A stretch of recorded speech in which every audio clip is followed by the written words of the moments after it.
your feet to flower. Join us, leave your cheese to sour. Join us, come and waste an hour or two. Really do. Welcome to Studio Tenn Talks, Conversations with Patrick Cassidy. I am the Artistic Director for Studio Tenn. I am Patrick Cassidy. It is so great to be here. This is our premiere episode. I can't believe it. And I'm in my home here in Franklin, Tennessee with my wife and my son. And we are sequestered. We are quarantined, which means I get to tell you about my time in this house. So I've lived in California and in New York my whole life. And 3 months ago, I was honored to get the job as the Artistic Director for Studio Tenn. And my wife, Melissa, and I just moved here. And we've been here for 3 months. And we were just about to get rolling. I was about to announce the 2020-21 season. And I was about to direct my first show. And all of a sudden, these tornadoes hit. And that was devastating. And then, of course, this virus has really hit all over the world. And I keep thinking if there's an earthquake, I know it's all my fault coming from California. But I am so honored to be here and humbled by it all. And I'm wishing that everybody out there is healthy and safe and staying indoors as well. We have an incredible, I think, show for you tonight. I've never done this before. I've admired so many of my friends that have done these virtual live streaming things on Facebook. And that's what we've been doing here at Studio Tenn for the last 6-7 weeks is we've been figuring out how do we get content out of there that people want to see and that families can be a part of. And we came up with this virtual musical theater song contest. Now, this is a contest where we have had hundreds of submissions, kids and their siblings and their parents putting forth musical theater songs complete with produced sets in their kitchen or their bedroom and costumes and makeup and using their house pets. There was one girl who sang Memory to her house cat. I mean, brilliant ideas. And we've been writing these great critiques and sending them back. We're going to post some on our website. But it's really been an amazing experience, I think, for families bonding together while they're quarantined in their homes. And now this, our virtual talk show that we're going to do every Sunday night. And basically, this is about talking with my friends that I've known for years. And tonight, for our first episode, we are going to I want to introduce a guy that I have known for 38 years. In fact, this poster right here, I'm going to show it really quickly. This poster is from the Pirates of Penzance. And this guy right here, that's the guy that I replaced. That's how I met him some 38 years ago. We'll get into that in a second. He made his Broadway debut in 1979 as Danny Zuko in Grease. He went on to become the host of Solid Gold with Marilyn McCoo. He did a series called Street Hawk. He's done so many Broadway shows, you can't even count. The Scarlet Pimpernel and Grand Hotel. He did Sunset Boulevard. He's been on soap operas. He's headlined in Vegas. This is an amazing guy. And he had a gigantic hit as a teen idol in 1979 called You Take My Breath Away. But I can't sing it as well as him. So without further ado, ladies and gentlemen, a friend, a brother from another mother, Mr. Rex Smith.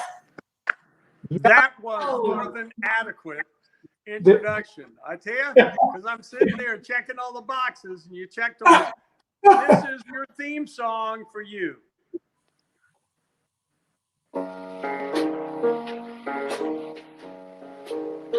Oh, gonna take a sentimental journey when we both were young and free. We're gonna take that sentimental journey with my pal Patrick Cassidy. I am. Let's do a little about Patrick here. You're moving from this artistic director. I am so proud of your journey, and they are so lucky to have someone with as much experience and panache. And of course, you're working on Vice President Pence, the musical. I know that you're working. Yeah, that or Anderson Cooper, one of the two. Anderson Cooper, yeah. So let's let's start. Let me start. I want to tell. Let's tell them if you recollect, because I have my version of it. Tell them if you remember the first time that you and I met. Do you remember? I do. Yeah. Yes. Okay. Go ahead. It was backstage at Pirates Penzance. That's exactly right. And I was like, you were all of 18 years old, and I was the old man at 24, just back from London making the movie after doing a year on Broadway and Central Park. And this is such a classic, which is an enduring personality trait of Patrick Cassidy. That is, we're standing there. It is, I don't know, it's 10 minutes before the show. I'm outside. My hair was down to here. Both of our hair, I think, was pretty. I'm at my old dressing room, but it was nothing. You don't own anything on Broadway. You just inhabit it, including playing Frederick. And you said, hey, we were talking, you said, hey, hang around for the second act. Got a couple of things to teach you. It's like, okay, all right. Now you understand, I have to say that, let me pray. You understand that I was in complete and utter awe of you. I sat there, I said, this is the guy that originated this part. This is the guy that was on that poster. And the irony of it all is that after, if you remember, I was into the run about, I think, 8 or 9 months, and I got strep throat, and I had to leave the show for 2 weeks. And you came back, and I said, they're never going to ask me back. Joe Papp said, you know what? Joe said, come in and help out, you know what I mean? And of course, for the Shakespeare Festival and Joe, you know, we all were right on deck. Sure. We called, yeah. we rang that bell, we answered. And I did Live at 5, you know, that was in New York. It was sure. A big moment. It was Live at 5. They did an interview maybe at the very last 5 minutes. And it was the big interview. And the woman who did it, I can't remember her name. Sue Simmons. She had, I had a horse that I stabled at 89th Street Stables in New York City. His name was Ego. He was a retired Morgan police horse. And she used to ride out there too. So I saw her at the stable a lot, and she was very kind. And we were like, oh, yeah. So here I am. I just got back from London. And when I was living in London, I was waiting. I lived in Chelsea. So I was like, Chelsea Blue, come on, you Blues, right? So I'm waiting for a ticket or to get into, to watch the game. And there's this beautiful girl, about 5 people in front of me with a guy, and she keeps looking back at me, and I keep looking at her. And so that was just that. These were in those days where a nod is that's never happened to you before, I'm sure. Wait. This all leads up to this thing. It's just one of those classic moments. So then I was at there was an Italian restaurant that I used to go to, and it was my first time I'd ever been introduced to like pineapple and things that were vodka in a big barrel, that they infused it. So I'm having that. I'm having dinner, and who walks in but this beautiful girl again with a date? Anyway, I'm sitting at my table. She's looking at her table, and it was the old up to the bathroom thing. And I met her. She gave me her number, and we saw each other. And it turned out that she was a German, like poster girl. She was on these magazines like whatever. I don't want to say a word that may be the wrong word. And, usually in leather with a riding crop and things. She was very German, very sort of cabaret-ish, right? Ah, yes. Anyway, we were introduced. We had some, as they say, some giggles, and anyway, so now cut back to me. That was then. It was just it was a little bit of froth. And it was a pretty frothy time in my life. I'm sitting now Live at 5. It's the big New York moment. So Rex, you're going back to the show. Yes. Rex, one last question. Yes.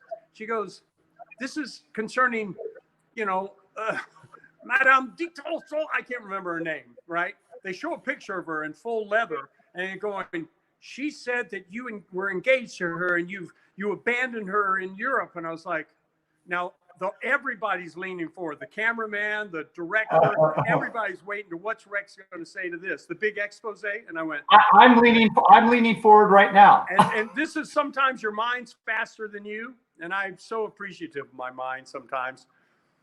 I went, you know what? My wife and my girlfriend are really upset about this. Oh, and the whole place just started laughing. And I slayed her and took her moment away and made it into one of those, that's one of those hole-in-ones, you know, where you just, and there it goes. Well, I want to ask you a couple things, because one of the things that you and I have been really fortunate enough is we've gotten to play along with Fred. We've gotten to play some of the same roles. And one specifically, we got to both play Frank Butler and Andy Get Your Gun simultaneously. I was on Broadway with Cheryl Ladd. You were on a national tour with Mary Lou Henner, right? Yeah. If you remember correctly, when you were in the same time zone as me, I would call you from my dressing room, and you were in your dressing room, and I said, "Hey, did you just get off? Did you just do, no?" She said, "Yeah, we just got off the stage." I said, "I was really terrible tonight. I sucked. I was awful." And you said, "Well, I was actually better." I do remember this. They flew me into New York when I took out the national of Kiss Me Kate, right? Mm-hmm. I was going to see the show after having dinner at Pulio's 2, which is gone now, but I loved it. Mm-hmm. Very Broadway restaurant. And there you were. We're walking down, I was 44th Street, I think. And here comes Patrick on the way to the theater, because it's not half hour yet, but I'm heading to the Martin Beck. I don't know what it's called now. It's called the Is it the Stephen Sondheim now? Is that what it's called? Anyway, let's not act I might like be wrong, but I think it's the Frozen Men. But there you were, striding to go play Frank Butler, and it was just one of those hail fellow well met, sort of like, I think you and I are a bit like The Man Who Would Be King, Peachy and the other guy, right? I mean, we're like sort of Michael Caine and Sean Connery. Right. Well, and there were other times too. I mean, I remember both you and I went in to be the first replacement in Chicago for James Naughton. And you and I both went to Debbie Reynolds' dance studio and auditioned. And you went in before me, and I was like this.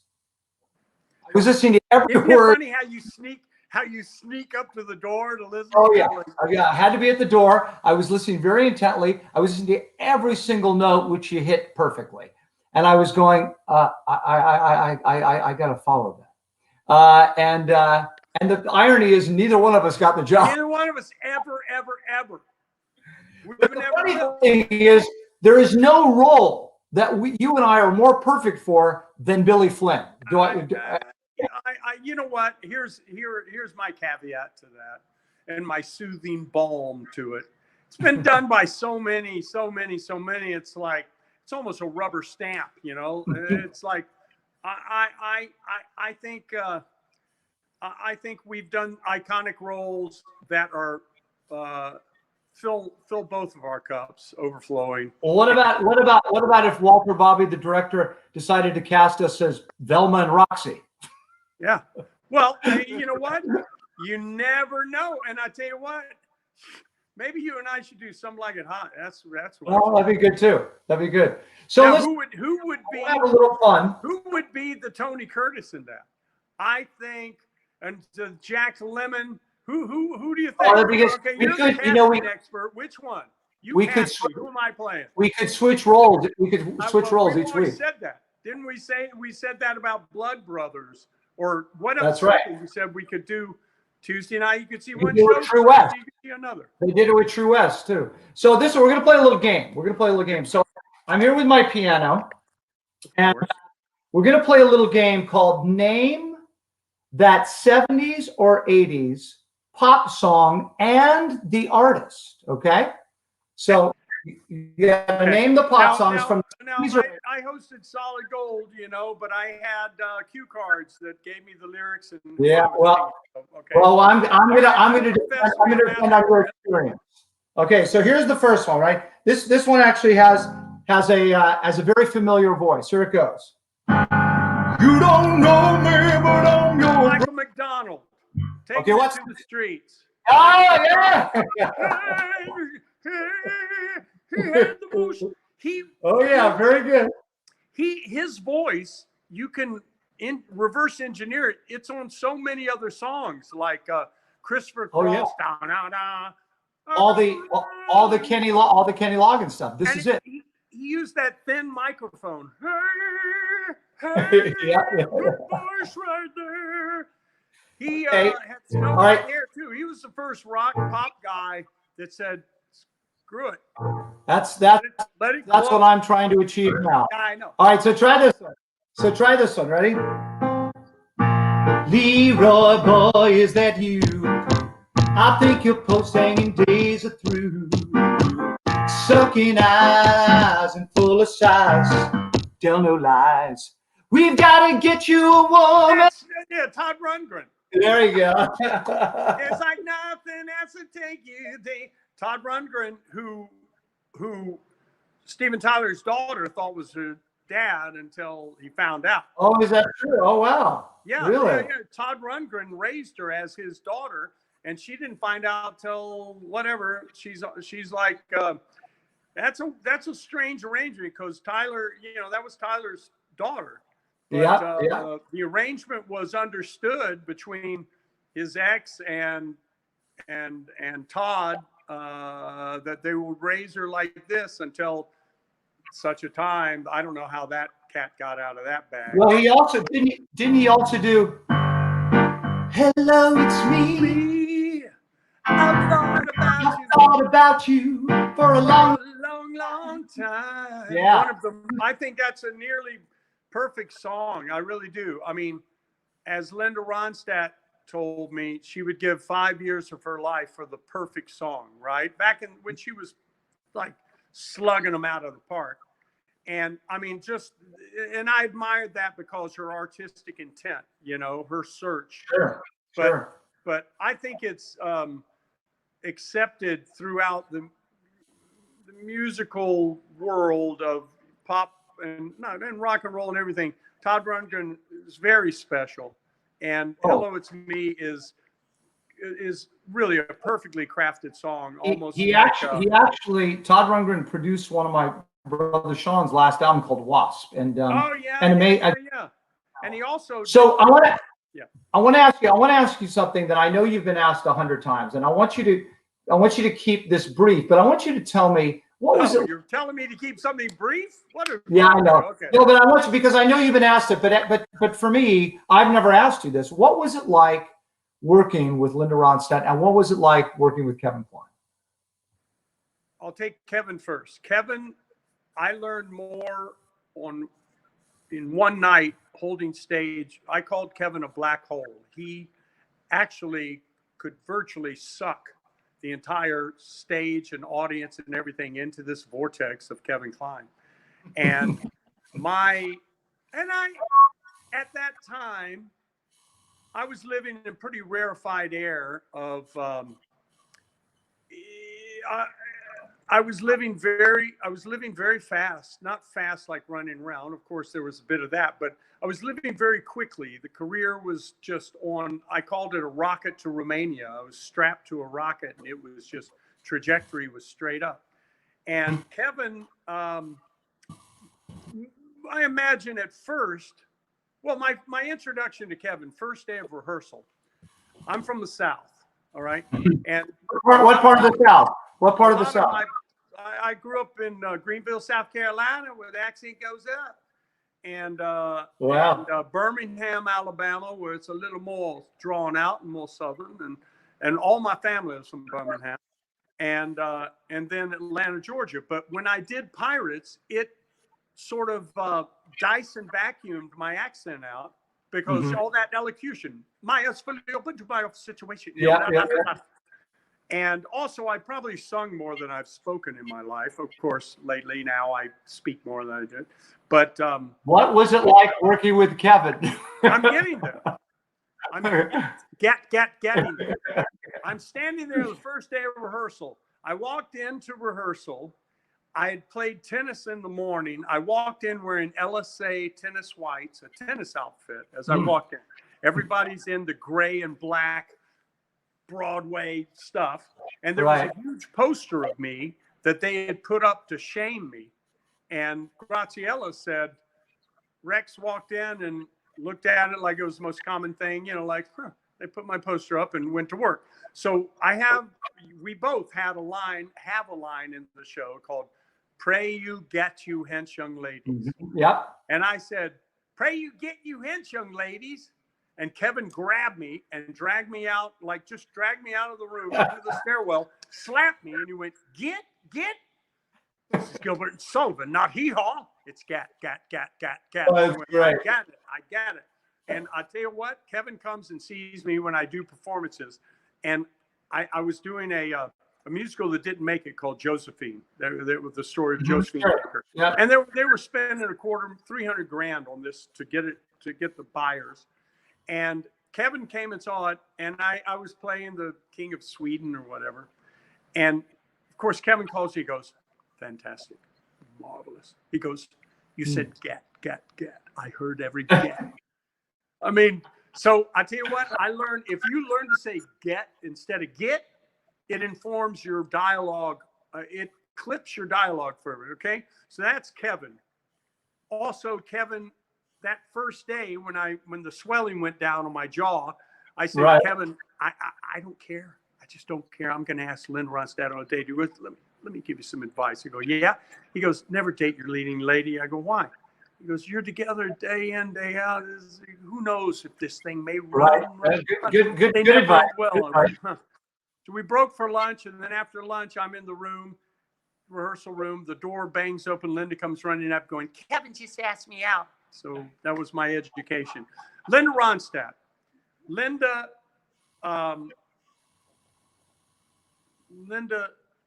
I have a book from her called Matinee Idols, and it's all the great idols of Broadway before our era, Paramore and all that. And there's this wonderful inscription she put on the lipstick and kissed the inside cover, said, "You're the reason I come in for the Wednesday matinee." And Kevin gave me How an Actor Prepares by Stanislavski. He Sure. goes, Yeah. "Here's a book for you to read of things you already know, but just so you can hold yourself in self-effacing conversations with boring actors." So between those two books, and they're in my garage, and I mean, it's a work in progress. With all of your theater experience, Rex, how did you manage to not get a Tony Award? I'm amazed that with all your theater experience, this Tony Award just happened to pass you by. How did that happen? Well, the Pirates was so heavy loaded. Everybody was nominated except me. And I had a moment with Wilford Leach, the wonderful director, art director. We were backstage, and I was pretty wounded. And we were right in the middle of the crossover backstage, maybe before a half hour. He said, "I want to thank you. Frederick is a selfless role. And if you join the rest of this group as a hot air balloon of comedy," which I had, there's moments. But you have to hold all those balloons. If you don't stay grounded, the whole show comes apart and would just float away. Yeah, right. You are the foundation. And it's the largest. It's the largest Gilbert and Sullivan role ever written. It's called The Pirate Penzance, or The Slave of Duty. And duty is another Kevin Kline word, not duty. He said, "That's something babies do in their diaper." It's duty, duty. So I want to tell you really quickly that I was going to ask you. So we all have an embarrassing moment, okay? And my most embarrassing moment, maybe in my entire theater career, happened on my first Saturday night in Pirates of Penzance. Your first performance? First week. And it was during the trios. It was at the top of the trios. Remember in that little blue sailor jacket? The white, it was at the top. And there's and it's Treat Williams, right? And Kay Ballard, and I'm doing, and we start doing the thing. Well, I discover that I have a rip in my pants on the seam right up at the top, right there. And as I start to move around, sure you weren't in the dressing room plucking out the. No. Now listen, no, you got to hear this. So listen. So as I start to move around the stage during this, singing the numbers and doing all the staging choreography, the rip starts to open and it starts to go all the way down the leg. So by the time Treat exits the stage and Kay exits the stage, I'm left alone. Maureen McGovern playing Mabel comes on and I am sweating and the audience is going like this. And she goes, "My Frederick in tears, it cannot be." And I sing these lyrics. "No, Mabel, no. A terrible disclosure has just been made." Well, the whole audience starts to howl. And you know the lyric. It goes through. It gets to the thing where we're singing, right? And I say, in 1948, 47, all that, return to claim you, I declare it. And she goes, "It seems so long." Well, that was the most embarrassing thing. And it ended with, when I came back on for Cat-Like Tread, I took to the center of the stage, the pants were out, and I went like this. And I threw them in the audience, and they all gave me applause. Yep. It's spelt, that's it? And Yep. It was that. That was it. Okay, so listen, I'm getting a note. So guess what? It's time for my good friend to sing his greatest. Are you ready? Let me get prepared. I'll just tell you. I won't tell the long story. I'll tell the short one while I'm getting this prepared. Okay. Is my dog Palomine. My dog Palomine. Oh, we lost you. We lost our man. Rex, come on back. We're back. We'll be back on with you in a second. Where did you go? Anyway, I hope that you guys are all having a good time. I told you, when you have a friend of 38 years, like Rex and I have been, you share a lot. I've seen him through a lot of amazing times in his life. I've seen him through a lot of hard times, and vice versa. And getting to do this with him is interesting. He says, "Oh, we're going to bring him back in 30 seconds. Oh, that means I got 30 seconds to show you guys all this." So this is my father, Jack Cassidy's caricature from Sardi's. And it says, "I am lovely, Jack Cassidy." Well, when I finally got to do mine, I said, "I am lovelier, Patrick Cassidy." And they hang together, all in Sardi's, along with my mom, Shirley Jones, and my brothers, David Cassidy and Sean Cassidy. We're actually at the back. When you walk into Sardi's and go straight back to the wall, we're all there. It's a wonderful honor. Up there you are. You're back. Yeah, I don't know what happened. Yeah. All right. Modern inconveniences. But are you ready to sit? On that same wall, Patrick. God bless us. I know you are. No, I know. I know. I feel like. And yours says, "I am the loveliest." Right? No, it says, "I've been framed." But I fear if they take it down, we're going to be like Dorian Gray and just turn to dust. But I do have my son. I have my son go in from time to time to check and make sure it's still hanging there. Oh, there. You ready? Let's hear your vocal. Yeah. Do you want me to give you an introduction on this? Okay, I'll tell you this. All right. So prior to becoming the teen idol, I signed with Columbia Records when I was 20 years old, 6-album deal myself. I had 5 weeks to put a band together. They said, "What's the name of the band?" I said, "Rex." They said, "Perfect." I did 2 6-month tours, 77, 78, opening for Ted Nugent.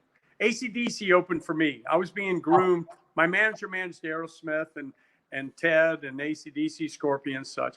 And I was being groomed to be, Van Halen, good time rock and roll. My second tour was over. I played the last concert at Lynyrd Skynyrd. People don't know this, but I came off tour and these producers came to the show to see me. They were looking for someone to star in a movie called Sooner or Later. And it was the summer and it was shot in Yonkers, New York. I said, yeah. So I'd never done anything like that. I had no idea it was going to change from being a hard rocker to a teen idol. But this song was the first song that I recorded for the movie. And it was my first day shooting the movie. I started at 5:30 in the morning. 7 o'clock at night, I go to record plant. Charlie Colello, who was the 5th season of the four, produced all the 4 seasons. Mm-hmm. He's in there. He goes, kid, here's the first track. Let's knock it out. I went in there and I did half a take, just, with, they call it the cans, your headphones, going like, Right. give me a little more bass, give me some more treble. Okay, that's good. That's good. Can you put the guitar on the other side? And I said, okay, I'm ready to try one. And I only did 1 take. What you will hear is just, it's the only time in my life. I only did 1 take. Now in my career, you go in, you do an album, you might do 50 takes, before you get. Right. I did 1 take and Charlie goes, come on in, we got it. And I go, are you kidding? What? Who is this guy? I go, what? I go in there. He goes, I want to show you something. He starts the tape playing, and it's 4 backup singers going, oh, take my breath away. He goes, we don't need that, kid. I didn't know how good you were. And he started playing the track. And about halfway through it, I said, I got to go to the bathroom. And I went in and locked myself in the bathroom. And I started to cry, not like trying to sound like a pity party, but all the rock and roll and coming through the clubs where I would go and try to get paid. And the guy'd pull out a gun, start cleaning his gun. And I mean, some hard stuff. I mean, I paid my dues. And I looked at myself in the mirror and I just went, that's a hit. You just sang a hit. In 1 take. So here we go. Well, let's hear it. Let's hear it. Ladies and gentlemen, You Take My Breath Away, Rex Smith. I'm not going to cry. It was written by the guy that wrote Sesame Street. Sunny days. That's why it's so perfect. I don't know what to say. You take my breath away. You're every song I sing. You're the music that I play. And you take my breath away.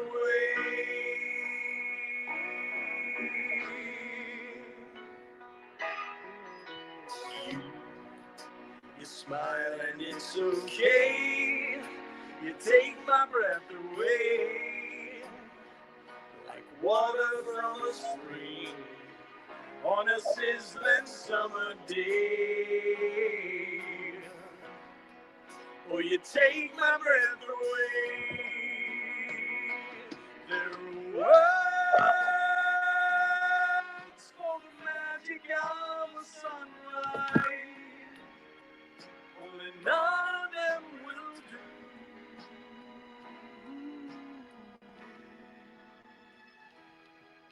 For you take my breath away, and I don't know what to say. 'Cause you take my breath away. Okay, I'm fading out from that. Come on back. Okay. Yes, ladies and gentlemen.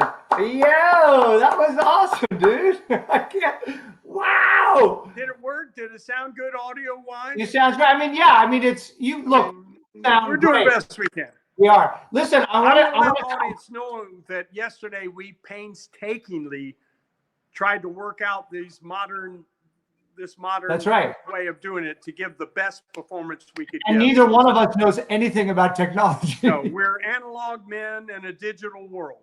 So listen, I'm going to take some questions now that people have just been really knocking questions out. So blowing up. Yeah, it's been great. So one great question, and I'm looking at this, is they want to know, will you and I ever do a musical again? We've been talking about that for years. If we don't accomplish that, it's a darn shame. And yeah, that's something we got to I always said you and I should do like, the road show. Like sort of a Bing Crosby or yeah, or Frank Sinatra and Gene Kelly, something. Right. The two of us doing some soft shoe and Mr. Bones, Mr. Jones would be pretty much fun. They're asking Rex. They're saying, do you plan to do in the future when we can all go out of the house again your Confessions of a Teen Idol? Yeah, I finally broke through on Vegas. My last concert was Valentine's Day at Red Rock Casino in Vegas, and it was I'll be honest.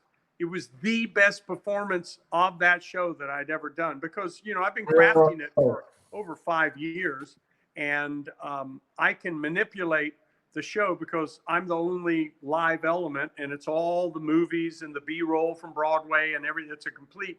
It's basically like a cell phone app with me in front of it, you know, and because in today's world, I don't know what tomorrow's world is, to tell you the truth. I think there's going to be a return and a desire for actual human interaction and less of digital. I think there's going to be a thirst for it, and I hope so, for theater and for humanity.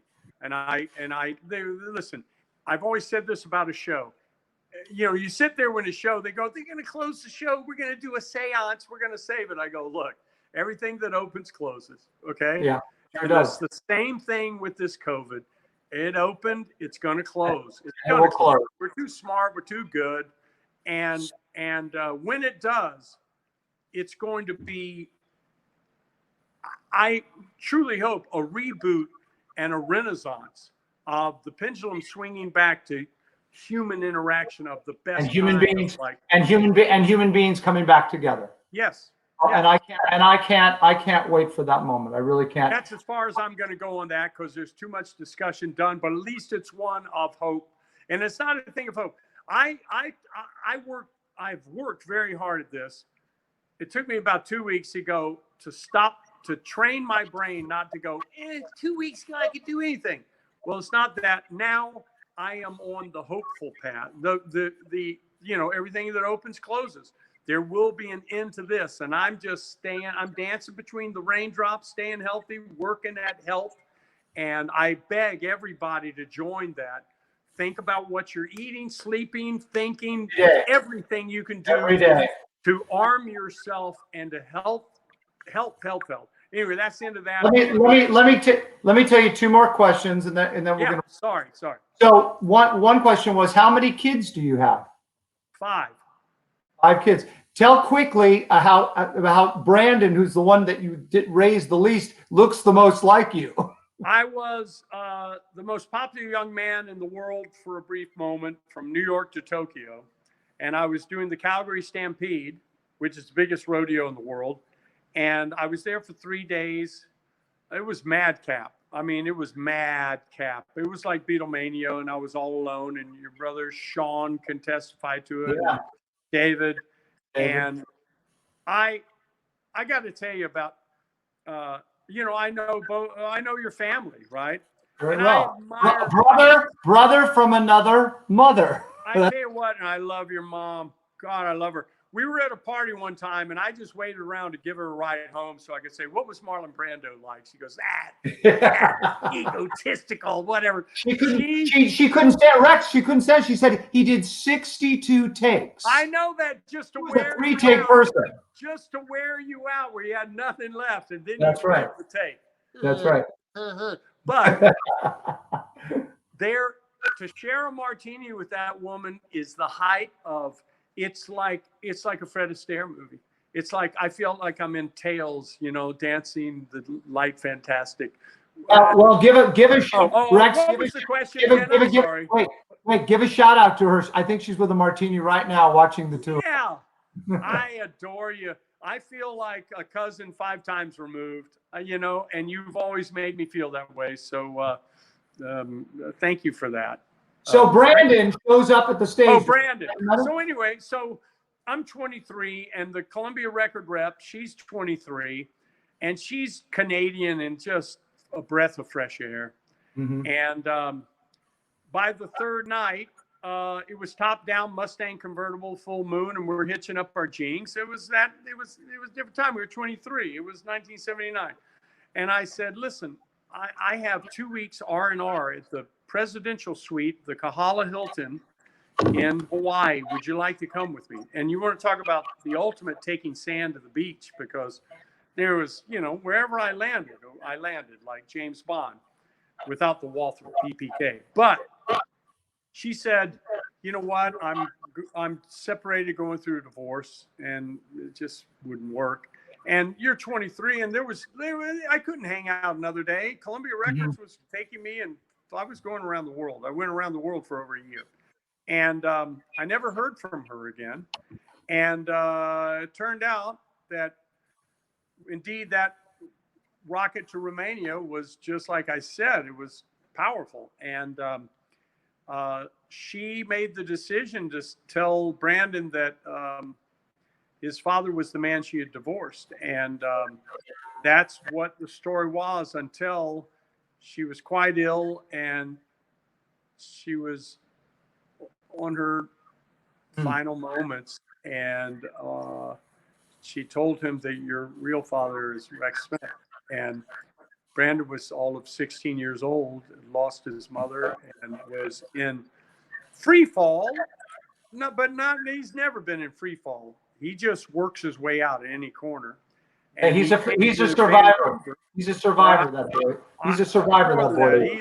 He doesn't survive. He's a succeeder. Yeah, and he came to Vancouver, and I was doing Sunset Boulevard with Diane Carroll, who I lost last year, who was magnificent. And it's a Wednesday matinee, and it's a full house, but there's an empty seat right in the front middle row, like 25 feet from the lip of the stage. In the top of the second act, where I sing the song Sunset Boulevard, there's this another role you and I played. It's so weird to me. You know, Joe Gillis, I tell you, that's a hard role. I think the hardest one is Kiss Me, Kate. I mean, really, but yeah. So he shows up singing the thing. There's a 16-year-old boy watching every move I make.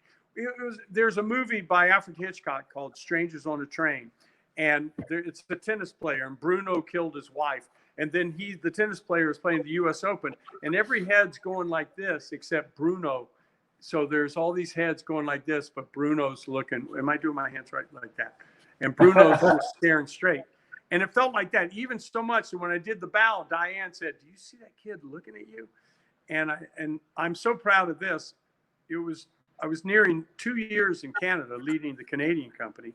And I was out in the lobby after the show taking Polaroids. An interesting thing, you just go like this, and magically a minute later, a picture would come out for $20. And I was raising money for charity. He got in line. I took a Polaroid. I'd give anything for that Polaroid. He lost it. And I was signing it for him. It hadn't developed yet. I hadn't really looked at him. It was just, I was like, I said, "What's your name?" He said, "Brandon." I said, "You seem like a very intense young man. Are you interested in the arts?" And I looked up, and Atlas shrugged, and the world shifted on its axis. And I knew I was looking at my firstborn clone. son. Your clone. Your clone. Yeah. He looks exactly like you. Oh, I'm telling you. I mean, I can't tell you how many times he's come downstairs, and we're both wearing like a Boston Red Sox hat and aviator shades and a blue sweater and jeans. And like, did I tell you to dress like that? We walk alike, we talk alike, at times we even. Well, like, you know what, Rex, you know what it so proves? It proves that because he was the one that didn't grow up in your house, that you didn't raise, that you didn't even see. And you have 4 other children, and he is the most like you. We talk every day of our lives. There's not a day that we don't call. Even if it's just, hey, checking in. And it's a difference between it's nature or nurture. Other children, rightly so, whatever, it's a natural thing, and acceptance, like that's dad's around. Kids, and I'm like, too, kids think your parents are going to live forever. They're here. They're here today. They're here tomorrow. Well, we're blessed. And I've been an orphan for a long time. Brandon gets it. I do not. I'm totally understanding. My other children are like, if I get an emoji, like, oh, I got a happy face. But Brandon I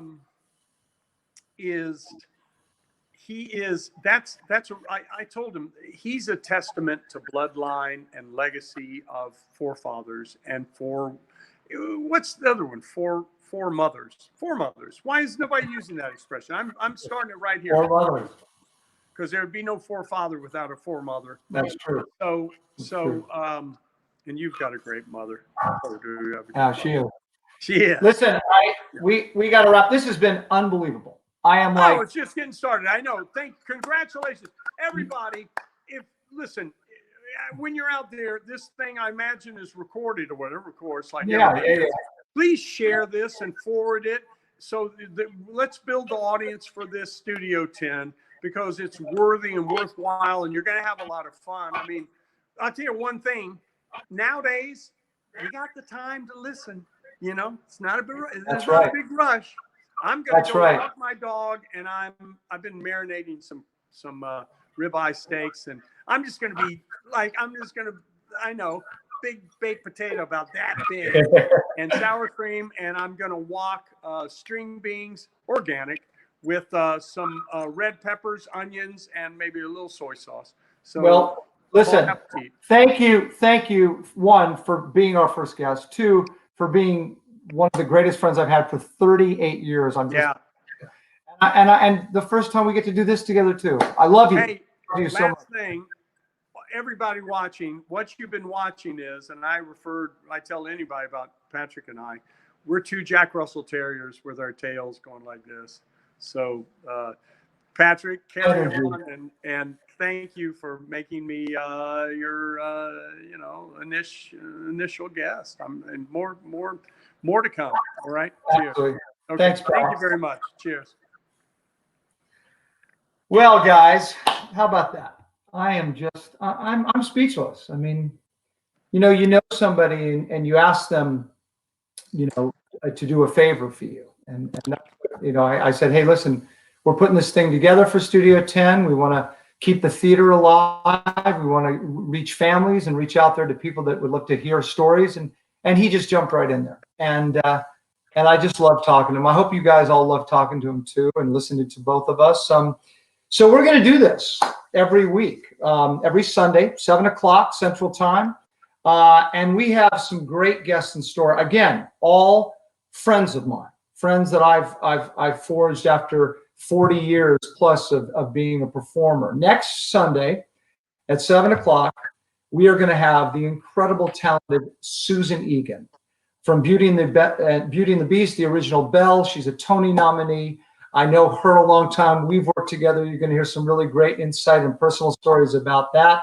And then the week after that, we're going to have Mr. Adam Pascal from Rent, another really good friend that I got to cast in California as Harold Hill in The Music Man. And then after that, Emily Skinner, two-time Tony nominee. And then we have Jason Danieli. The list goes on. These are all incredible theater performers, friends, and just great people. I want to thank all of you guys for tuning in. I hope you stay with us. Please support the theater. Please do things like this. Reach out, touch people, do stuff, be of service. For everybody out there that's helping and being a part, I send you nothing but love and praise. I am a small part in doing this. And stay safe, stay healthy, stay inside until we're told we can go out. Okay.